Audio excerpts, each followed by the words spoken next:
One of the first things I want you to begin to do right now is to take a brave look at your life. Look at your life right now where it is.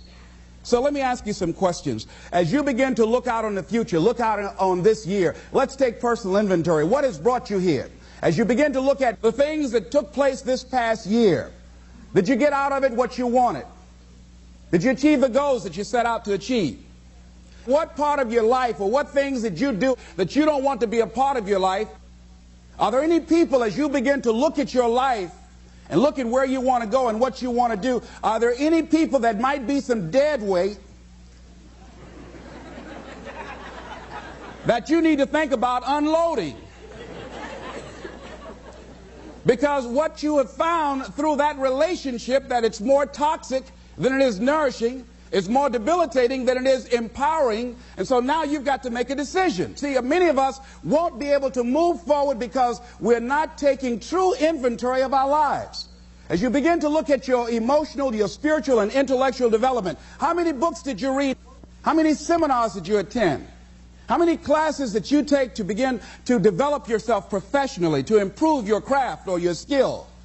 How many new things did you learn? Just take some personal inventory, just thinking. Beginning to know yourself. What are the things about your past that has influenced you right now? What's your philosophy of life? What are your beliefs, things that you feel very strongly about? What are some of the things that you have picked up along the way that you've been doing them for so long you think that they're you, that you need to begin to re-examine them and perhaps get them out of your life? See, a lot of things we're doing, we do unconsciously because we picked it up somewhere in life. A friend of mine out of Chicago named Rhea Steele, I was at her house to have dinner, and Rhea, who was born in Chicago, has a tremendous southern drawl. After I met her mother, I said, where did Rhea get her southern drawl from? She said, my sisters came up from Kentucky, and they used to be her babysitter. And she picked it up while in their presence. And Rhea still has that drawl. What is it that you've picked up somewhere in life that might be a liability to you? What fear, what beliefs that you're holding on to tenaciously that's no longer allowing your life to work? It's not enabling you to produce the results that you want to produce in your life. And you're still clinging to them. See, as we go into a new world, there's some old behaviors that just won't fit. What are the events? What are the circumstances? What are the people that have shaped you? Just thinking. What are the things that you need to let go? Some things that have cost you pain, that's stifling your growth and development. What are those things? As you begin to look at your profession or your career, what is it that you need to do to begin to upgrade your skills or your knowledge, to continue for you to be competitive in the marketplace? As you begin to look at yourself and ask some of these questions, what is something that you're good at? Are you living your passion? Are you living your dream? What do you regard as your greatest personal achievement? What is the one thing that other people can do to make you most happy? Just think about these things. What would you do if you had 1 year to live and guaranteed success in anything you decided to do? What would that be? What would you do with your life if you had it to live over? Getting to know yourself. What is one value, one deep commitment from which you would never bulge? What is one cause that you would like to become involved in to make a difference on the planet? I work in the Cook County Jail in Chicago. It gives my life a great deal of joy and fulfillment.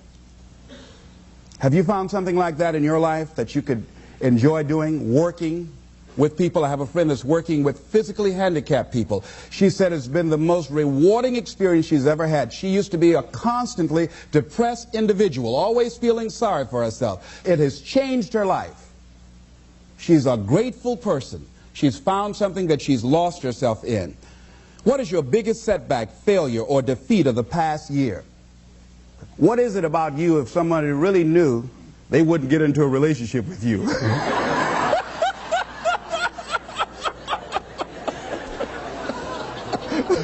Now don't go tell it. But once you acknowledge what that is, then start working on it and changing it.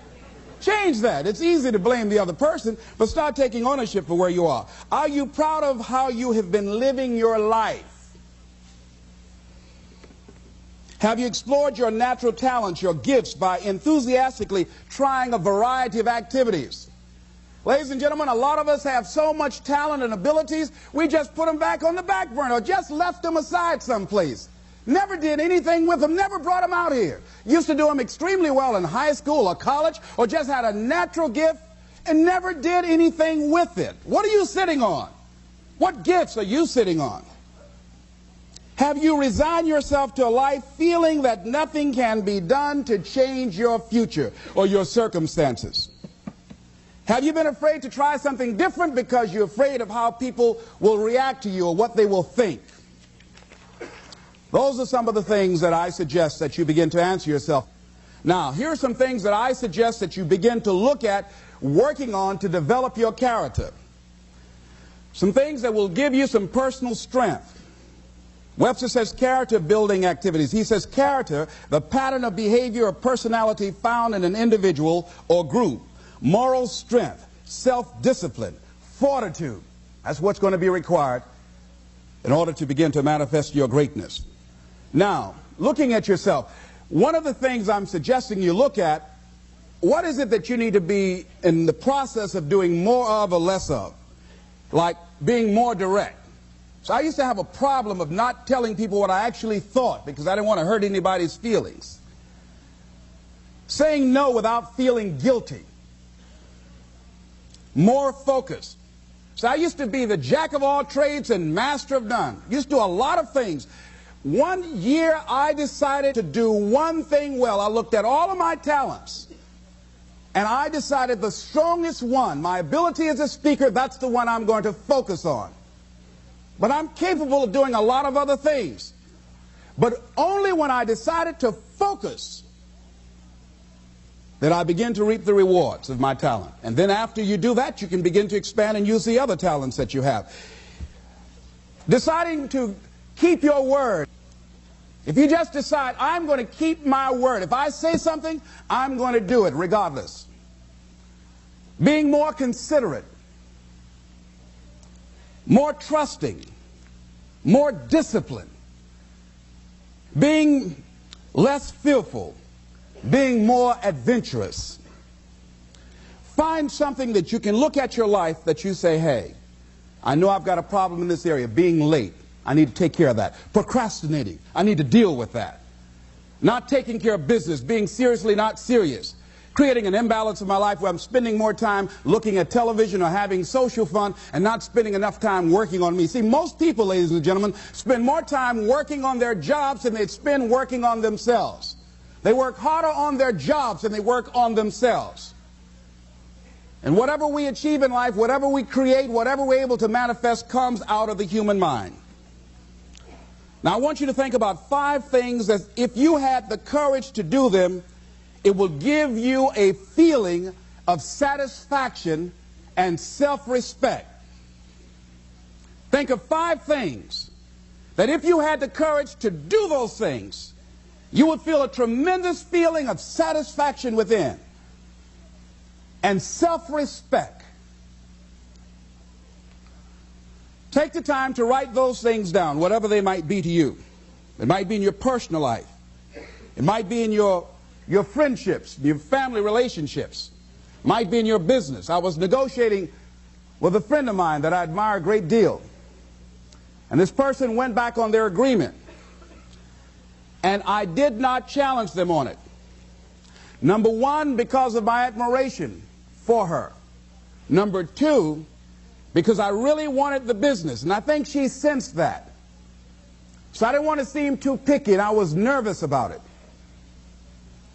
And I was cowardly because I should have said, listen, that's not what we agreed to. I should have called her on that. But I didn't want to look bad or to appear to be negative or risk losing the business. Look at 5 things that if you had the courage to do those things, that you would do those things. A lot of people say, well, I've been like this all my life. I just can't change. This is the way I am. Dr. Harold Griswold, a psychologist and author of Direct Decision Therapy, said something. He says, when someone says, I can't change, some part of them wants to change, but the payoffs for his present behavior are greater than the payoffs for a changed behavior, or his fear of change is too great. Ladies and gentlemen, it takes courage to live your dreams. It takes courage to manifest your greatness. It takes courage to decide to live, to decide to bring out all of your talents and abilities, to decide to stretch out, to decide to take a chance. It takes courage to be happy, just to be you. I saw a friend who I hadn't seen for a long time.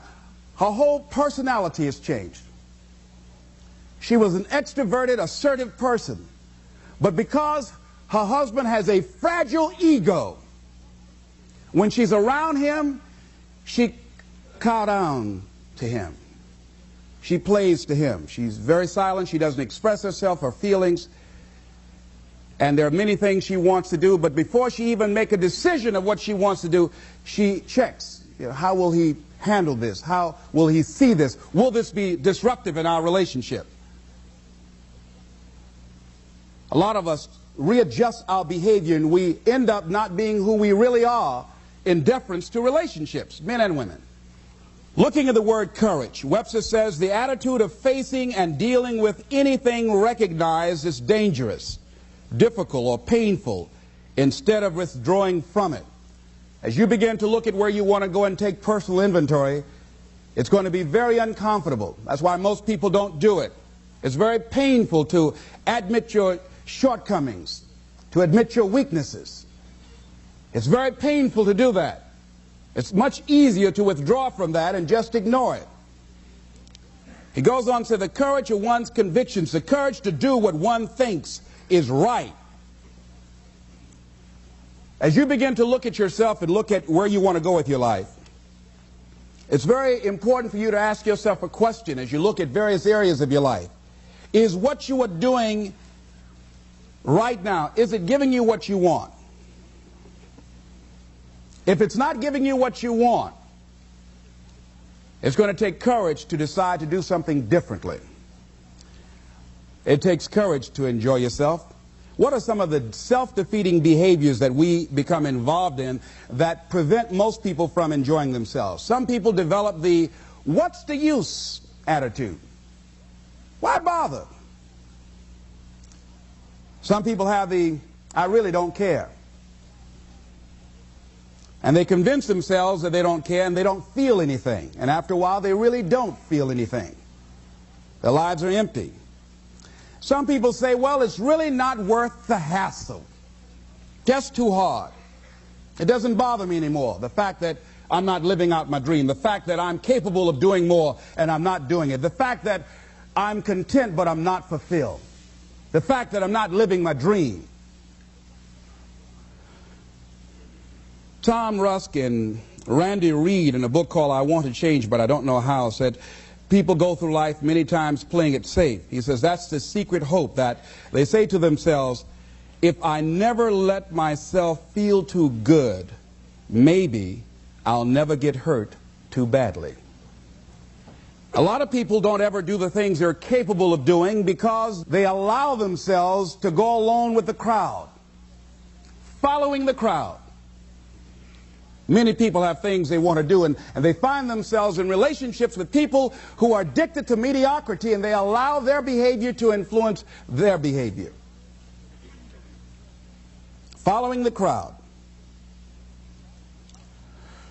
Many people don't do it because of the fact that they allow their lack of self-confidence to immobilize them. I remember when I wanted to go into business for years, that was an agonizing thought in my mind. I wouldn't try it, because I didn't believe that I could make it. Of the 5 things that you would like to do if you had the courage to do, I want you to pick one thing. Pick one.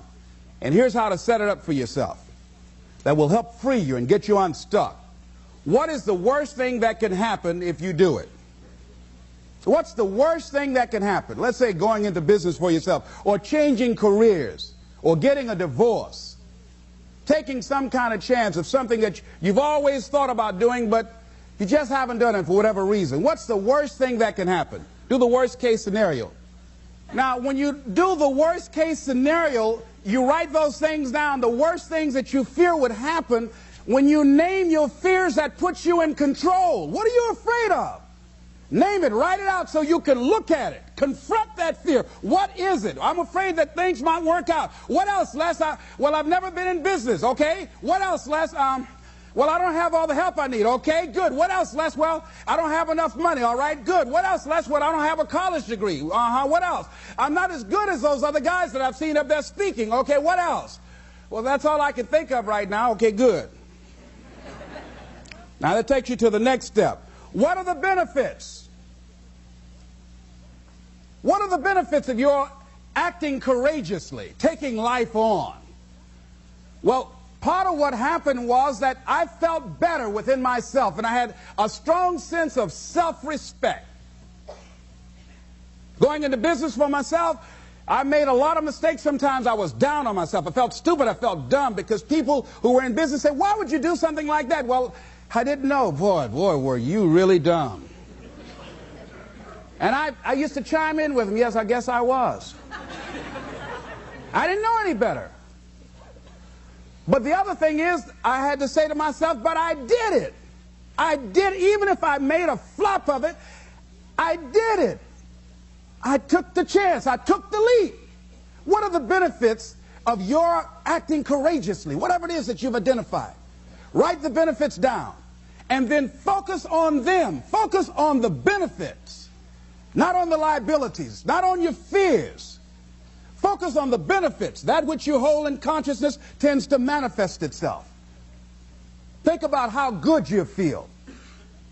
Think about the level of increased self-respect, the sense of self-worth that you'll feel. How good you'll feel getting up in the morning, looking yourself in the mirror because you're taking life on. The other thing is acknowledge your fears and then go into action.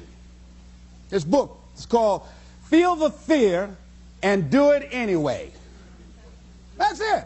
See, I believe anybody who's ever done anything, who's ever taken a chance, doesn't mean that they're not afraid. Courageous does not mean being the absence of fear. I think that being courageous is willing to do it because that's what you feel, and you're going to do it anyhow, regardless. So you're not going to be immobilized by your fears or your doubts. You admit, okay, I'm scared to death. Now, okay, what is it that I must choose to do? Go ahead and experience that fear, but don't let that fear immobilize you. In what you've done with your life thus far, is it giving you what you want? Is it giving you what you want? When you look toward the future, when you look at all that's going on out here, is there some place within yourself you say, hey, I know I need to be out there in that arena. I know I can do more than what I've been doing. I know there's some great music that I have within me that I haven't brought out here yet. Is that something that you begin to look at within yourself? So I used to do that, and I used to go to big rallies and see guys up speaking when I wasn't courageous enough to go out there and say, hey, my name is Les Brown, the motivator, Mamie Brown's boy, I want to talk. I would never do that. I'd just be back there looking at them and wanting to get their autograph and would say, can I meet you, Mr. Wakely, or can I meet Mr. Zig Ziglar? Please tell him, who are you? Oh, Les Brown. Because I felt within myself I was a nobody. So who am I to go talk to these guys and go get their autographs? Say, I like to do what you do.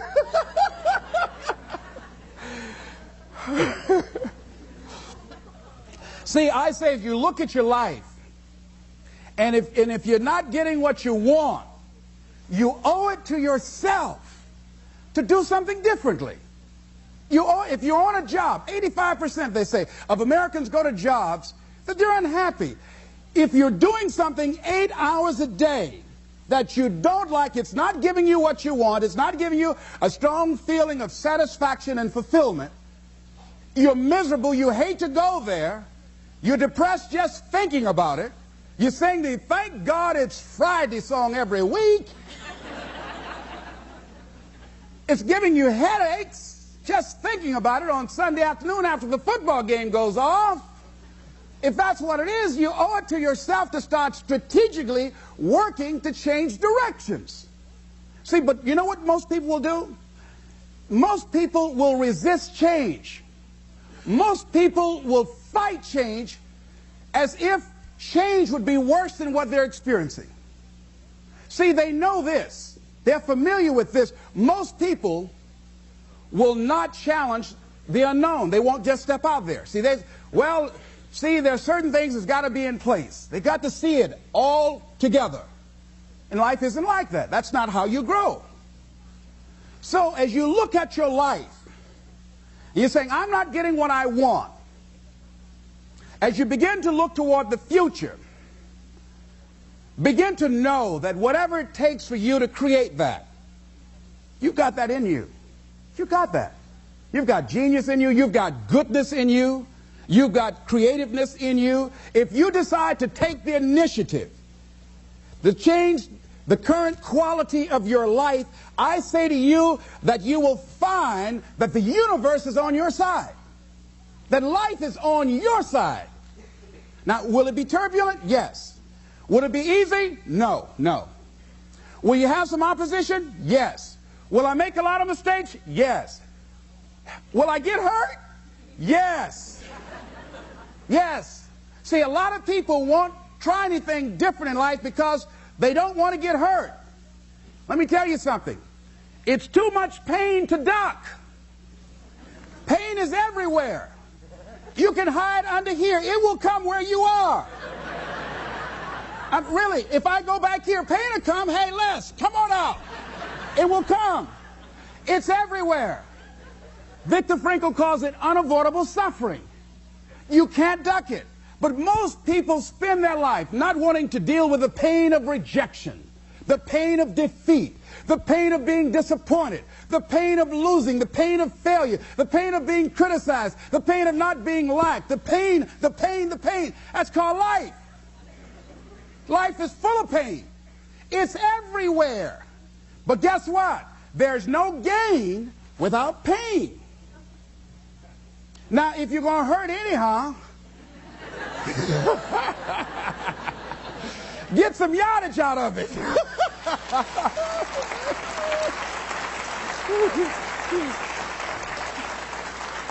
Because it's the pain of regret that you experience. If I had it to do over again, that's a pain. Don't you know that's something? When you know, I was in a seminar once and this lady stood up. If I had my life to live over again, she talked about all of the things that she would do. And you can feel the pain of regret in her voice. The pain of regret. She still experienced pain. She was trying not to experience the pain of defeat, the pain of disappointment, the pain of loss, the pain of lack of support. And she still experienced pain. It was right there.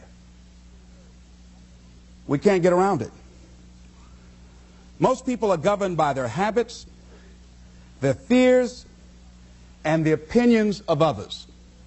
A lot of people never try anything differently because they have been convinced by people in their lives that they value that they can't do it. They're living within the context of the opinions that other people have of them, the low expectations. Many people doubt themselves because when they thought about doing something at some critical point in their lives, somebody they respected and honored, somebody they believed in, somebody that they loved, someone they trusted said, you can't do that. And they accepted that. That's why I didn't go off to college.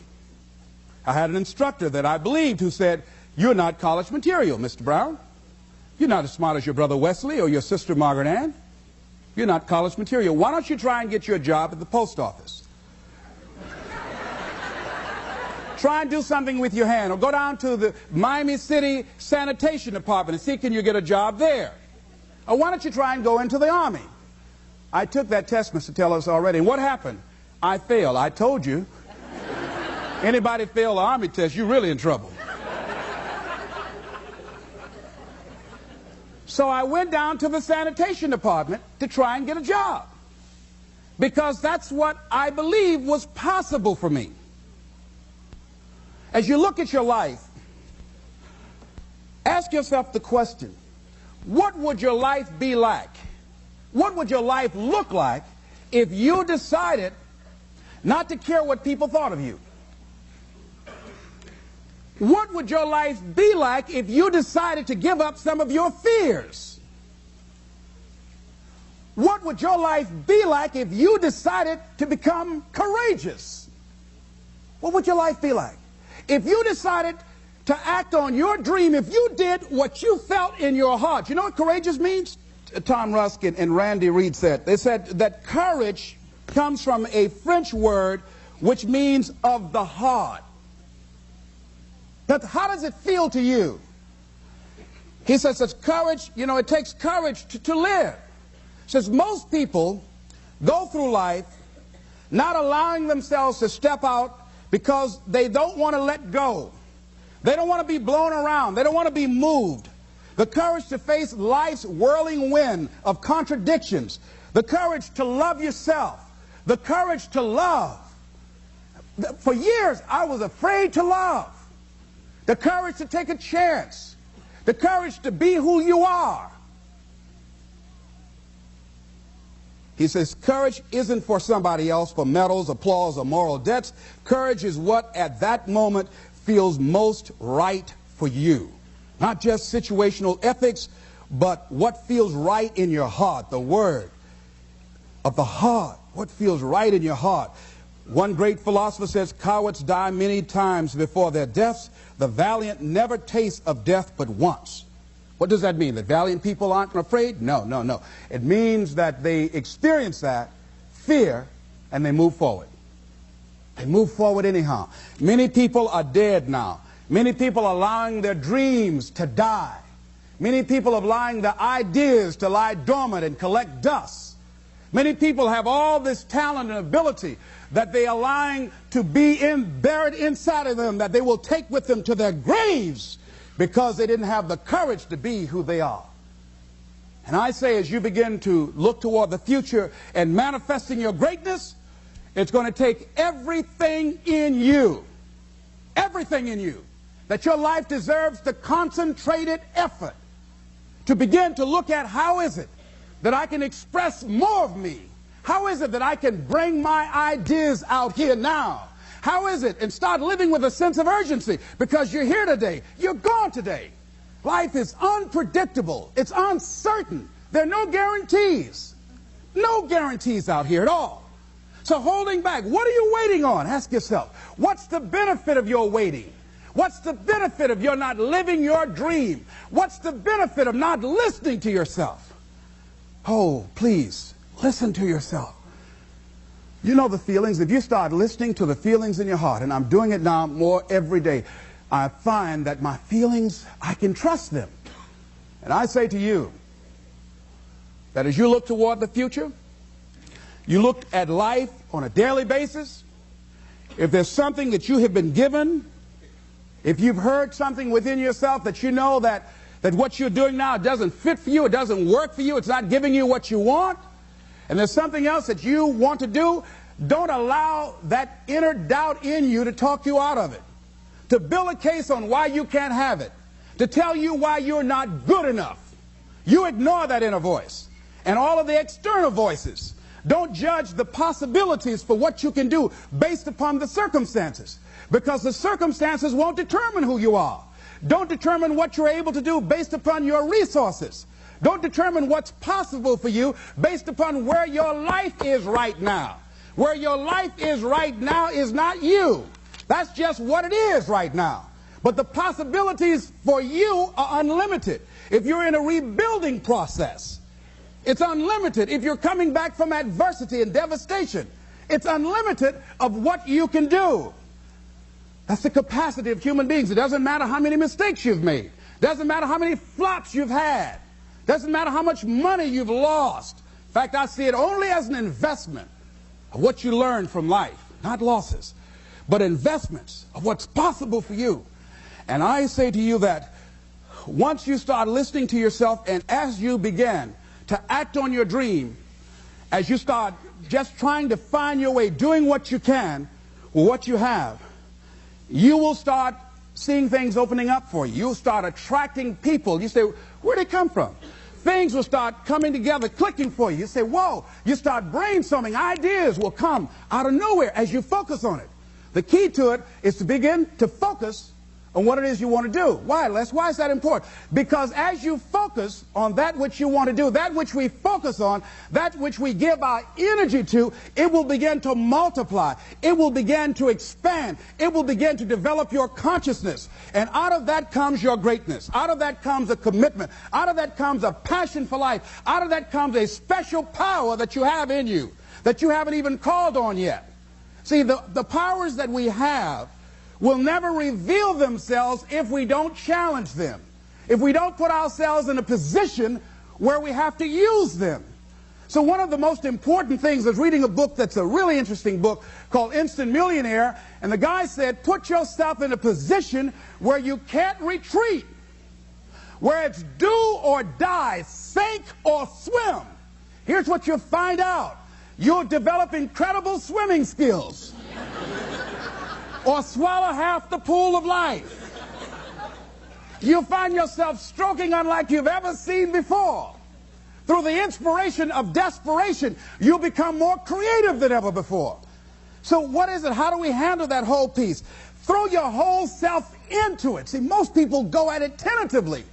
They don't give all their stuff. They don't concentrate.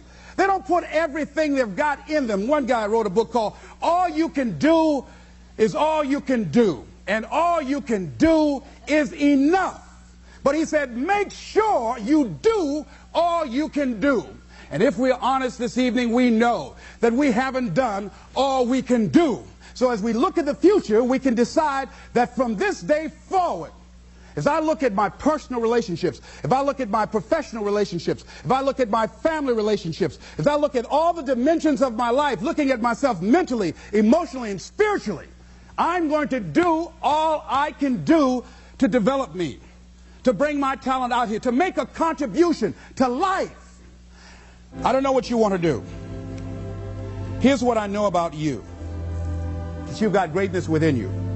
As you look toward the future and developing your greatness, begin to know that your life is worth the effort. Is it easy? No. Is it worth it? Yes. Yes, your life is worth it. And so it is. This is Mrs. Mamie Brown's baby boy, Leslie Calvin Brown, saying it's been a plum-pleasing pleasure as well as a privilege. Thank you all here.